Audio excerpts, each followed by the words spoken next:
Hey readers, so over the past couple of days, I've been able to learn so much about so many different topics between what you've been writing and with what you've been reading.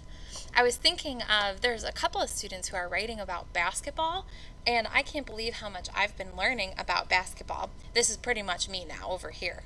But basically, that's what happens when you read nonfiction.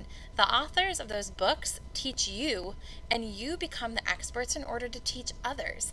So when we're reading nonfiction, we are learning so much so we can teach others as well. So today I want to teach you that when readers read nonfiction texts, they can become experts and they can teach others what they know. So in order to teach someone, a reader needs to know the main idea and supporting details.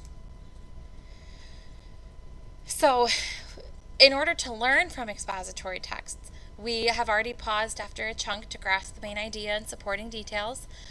We talked about if there's no subheadings, then we can chunk the text ourselves. We can find the main idea, maybe using a pop-out sentence. Today, in order to learn, we're going to teach each other. So I'm going to demonstrate with this book, Frogs and Toads. So I'm going to read the section, What is a Frog?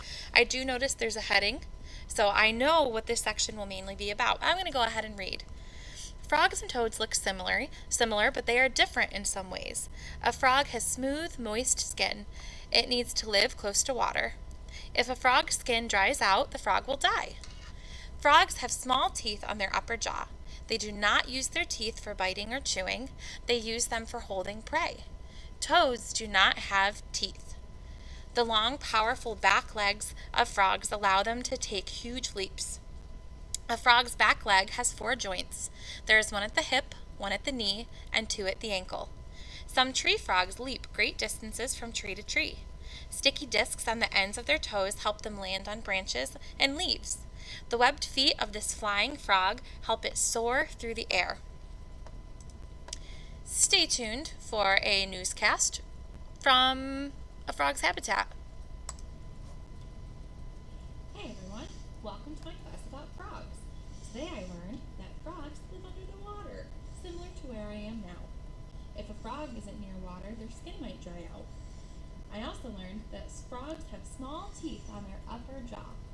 They don't use them to chew though, they use them to hold their prey. Notice in that news report, good teaching means you know the main ideas and supporting details. I knew what I was talking about and I had some details to back it up. I was using an explaining voice, so I wasn't just talking like this. I was also using gestures to talk about the water around me and pointing things out using a teacher finger to point out in my conversation it was the upper jaw that frogs use to hold their prey. So it's your turn. Here's the section you're going to become an expert on. What is a toad? Toads have dry, rough skin. Some toads have lumps on their skin. These lumps are called tubercles or warts. People once believed that touching a toad would give them warts, but now we know that is not true. A toad's poisonous skin, however, can make animals sick. Toads can be found far from water. A toad travels by walking, taking short hops, or running on its 4 legs. Its legs are not as long or strong as a frog's. So, you are going to become the teacher. You can do it. You're going to head over to Flipgrid. The link is posted on Google Classroom. Once you get there, you're going to click your new idea. So the question is, what can you teach me about toads? Use your teacher voice. If you need the text, you can pause the video right here so you can take another look at it. Please pause, reread the text, and then come back to this video when you are done. Don't forget to come back. Go ahead and pause.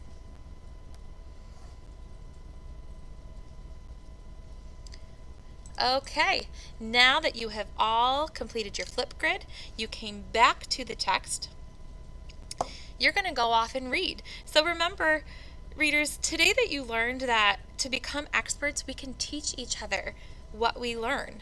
As you read today, keep in mind that you're not just reading for you, you're reading for all of us. What you pick up from your book, you can become the expert on and teach all of us. Go ahead and read.